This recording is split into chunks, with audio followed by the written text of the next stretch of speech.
may bago akong itatry na brushes.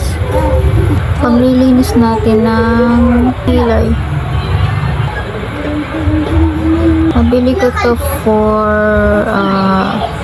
60 plus, I guess, or 57, more or less. So, I have this foundation. Nalimutan ko yung brand dito pa. Nilagay ko lang dito. Kasi paubos naman na. And gusto ko maliliit na packaging. Ang ganda. Ilalink ko na lang dito yung mga ginagamit ko na nabili ko here. Tapos meron ulit akong nabili here na mini puff. Ay, ang ganda. Perfect to sa mga nag-i-start lang and konti lang yung budget. I have here lip stain here, pero ginagamit ko siya as mama, malalagot pa. Ginagamit ko siya as cream brush. Mamimili ako dito ng mga brushes na siguro ito. Try natin.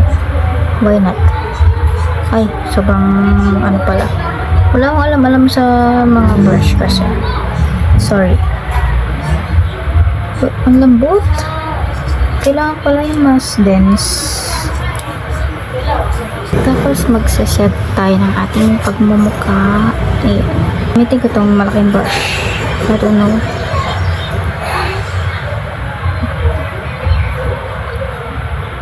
Wala talagang brush. I have brushes na ilang years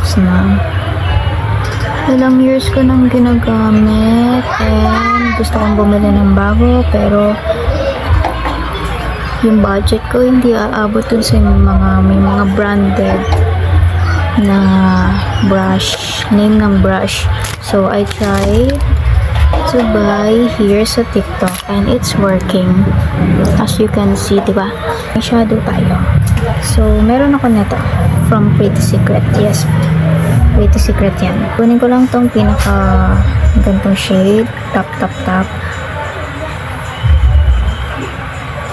Apply ko lang here sa buong eyelids. Yan. It's working. I love it.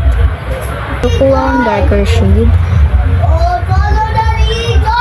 Dito lang sa outer. Shimmer, syempre, gamit na lang ako ng daliri. Yan. Ito from Ashley Shine. Actually, pang ano siya, pang kilay, but ayun. Dahil tayo ay hindi pinawad sa nose.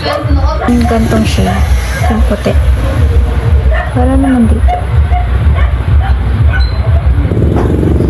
Perfect. Tapos gamit na din tayo dito. I believe, napanood ko lang itong technique na to na parang may snatch yung ating face, ganun. And tayo magko-contour din ng ating pagmumukha dahil tayo ay sobrang taba. Hindi naman sobrang taba, ang OA. So gamit ako ng gantong brush. Dahil tayo ay sobrang taba ng pagmumukha, kailangan natin yun.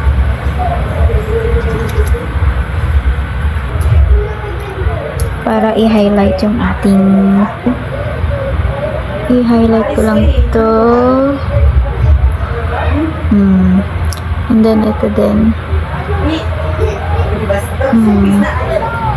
And ito din. Diba? This. Blend lang natin ng ayos. Ingay sa baba.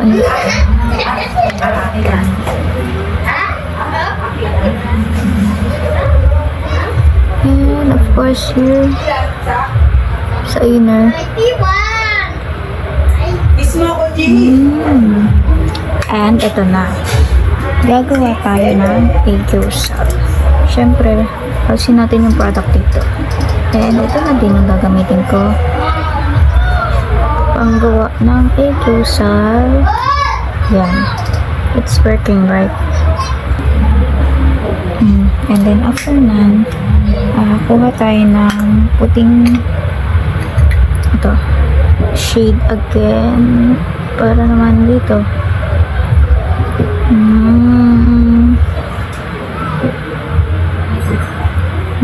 Diba? Ang ganda. Kaya ay mag-eyeliner. Ito yung nabili ko lang din sa TikTok.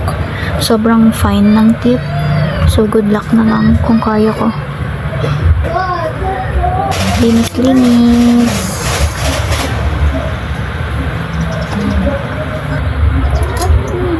Brown lang. Diba? Lip liner siya.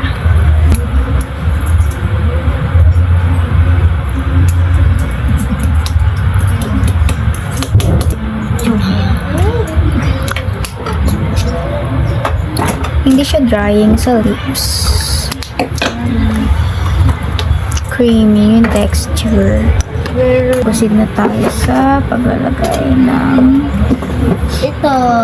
eyelashes. This is my makeup. No. Magbe-base na ako.